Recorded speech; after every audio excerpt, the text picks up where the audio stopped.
தளபதி விலையில்லா வீடு வழங்கும் திட்டம். மாற்றுத்திறனாளி குழந்தைக்கு வீடு வழங்கி தமிழக வெற்றிக் கழகம் அசத்தல்.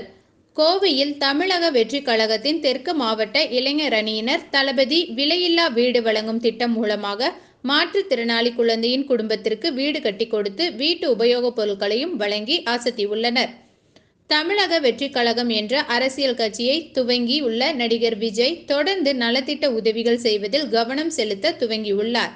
அவரது அன்பு கட்டளைக்கு இணங்க தமிழக வெற்றிக் கழகத்தின் கோவை தெற்கு மாவட்ட இளைஞர் அணியினர் இலவச படிப்பகம், குருதி கொடை முகாம், சாலையோர மக்களுக்கு குளிர்கால போர்வை மற்றும் உணவு வழங்குவது போன்ற மக்கள் நலப்பணிகளை தொடர்ந்து செய்து வருகின்றனர். இந்த நிலையில்தான் தளபதி விலையில்லா வீடு வழங்கும் திட்டம் மூலம் கோவை சுந்தராபுரம் கோண்டி காலனி எனும் பகுதியில் ஒரு பயனாளிக்கு வீடு கட்டி கொடுத்து அரிசி, மளிகை என வீட்டு உபயோகப் பொருட்களையும் வழங்கியுள்ளார். இதற்கான நிகழ்ச்சியில் கலந்து கொண்ட தமிழக வெற்றிக் கழகத்தின் தேசிய செயலாளர் புஷி ஆனந்த் பயனாளியிடம் வீட்டின் சாவியை வழங்கி வீட்டிற்கு தேவையான பொருட்களையும் வழங்கினார்.